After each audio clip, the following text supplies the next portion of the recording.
Make Peace with Nature is a syndicated public affairs presentation of this station, dealing with solutions to problems of energy, conservation, and the environment. Today's program will be hosted by David Serber.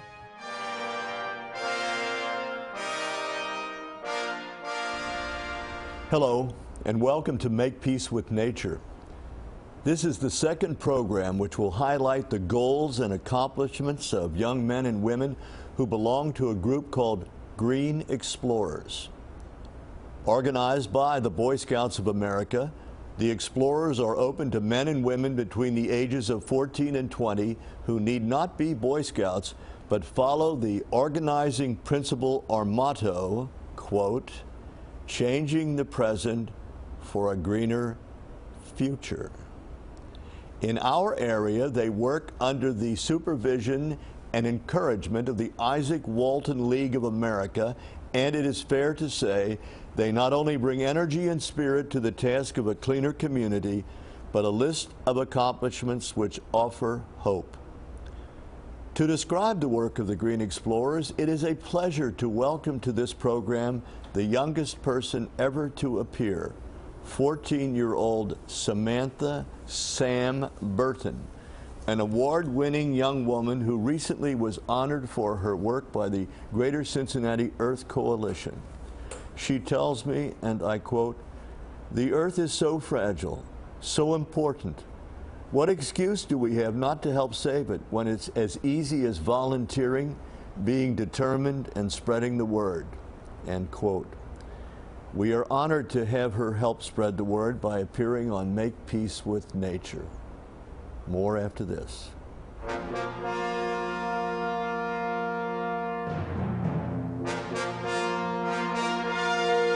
The views expressed on Make Peace with Nature are those of the participants and not necessarily those of this station or the program's underwriters.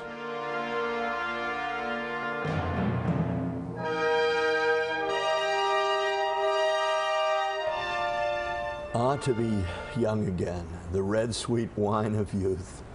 Sam is 14, but she's accomplished and has vision and insights far beyond her years. And I'm doing the talking, not her. She may think that I'm exaggerating, but if you had her resume as I do, you would see it's entirely fair. So again, great pleasure. Welcome to the show. Nice Thank you for taking the time. No problem. I asked your colleague last week, some people who see this show will not necessarily have seen last week's show when Miss Olier was on. You tell us, in your words, what are the Green Explorers? The Green Explorers are pretty much a group of teens from 14 to 20 who are very fanatical about the environment and changing it to make it the best that it can be, and trying to continue their love of nature into the college years and adulthood, sort of. It's involved in environmental careers and other sorts of things that you can do in your future. Right. When you say fanatical, you don't in any way mean to suggest overzealous or being a hyperactive zany. Right. I'm sure you mean being highly enthusiastic. Yes. Some people might think that we're looking at a crop of zanies who want to do all kinds of unusual things, but just wanted to be clear on that. Right. We just care about it. Right. What are the things that you are especially interested in that the Green Explorers do? Well, we do a lot of conservation and education and projects to get the rest of the community involved also in... So you go to schools? Yeah. Well, we sort of just spread the word throughout our personal schools because we're just starting out, as my colleague said last week, but we're just... This is our first year, so we're just trying to spread the word and get people a little more involved in their environment and caring. Do the Green Explorers as a group exist in other areas of the country? And we're looking here at just the chapter under the control or guidance, I should say, and supervision of Steve Feller.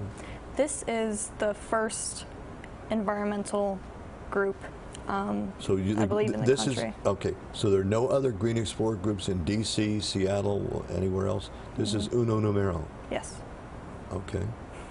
Well, then you're at the forefront of something new, isn't it? Right. Right. Why don't you allow people to be in it after they're 20?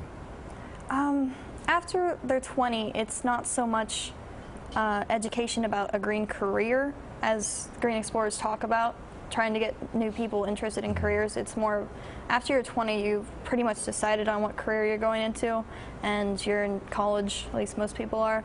So after you're 20, it's more of, you could come back and visit the Green Explorers and talk about your new career that you first became interested in, possibly through the Green Explorers, and why you love it. And share under the word. 14, children are just not focused enough to do something as organized as this. Is that the idea of starting at 14? Also, 14 is roughly the age you start high school, when you start thinking about careers and what you want to do in life, and so, it's just a good age. Am I hearing you say that one of the goals of Green Explorers is to move the members in the direction of having a career in environmental conservation? A goal is just to educate them about a career that they might love, because they love nature. That sort of correlation. Right. What's your reason for being a member, or reasons, I should say? Oh, wow. This probably goes back to like when I was 2. Ever since I was born, pretty much I've loved nature and grown up around it. You go hiking, camping, fishing? Not so much camping, but I go in my backyard a lot, and we have a great creek in our backyard with woods, and it's just fun to go around in and always explore what you got in your own backyard. And I went to an Isaac Walton Get Outdoors Day, and it's just in my neighborhood pretty much, so we decided let's just go down there, and I saw this group and I said, this is for me. I like nature, I like conservation, so this is a good step, you know, and it's really got me interested in some careers that would be great. Your colleague, Megan, last week said that there were a relatively small group. Well, you have to start with something. Right. You have to start somewhere. How much time do you devote to trying to recruit new members in this age range? Recruit in the not in a pejorative sense of the word, but enlist might be a better word, or persuade others to become members and show them the advantages. All right. Well. And the rewards of being a member. Earth Day, we had a booth, and a lot of the thing, we were in a bag monster costume. I was bag monster at one point. And a big thing, when parents would come by taking pictures with their kids, we'd give them a brochure and say, when your kid gets 14, if he likes nature like you do, you know, bring him out, get him involved. And we just were spreading the word that way, giving out brochures saying, this is what we're a big part of. We like conservation, we like the environment, so, you know, why don't you join us? That sort of thing. And so I would say each meeting we try and talk about recruitment and getting more people involved. So easily a good quarter of what we do is getting more people involved. How are you succeeding? We really have started spreading the word and getting more calls and that sort of thing, but obviously we're still on the, you know, launch pad. We're not fully in the air yet. How much of your time do you devote in a week to the work of the Green Explorers? Well, this month has been incredibly busy because we've had Earth Day, sure. We've had the flower show, and so normally in a week it's about an hour or 2, but this month it was about like 6 hours. 6 hours this weekend. So. And I want to ask the director a question. Brian, do we have that videotape of the Little Miami River? Tape 1.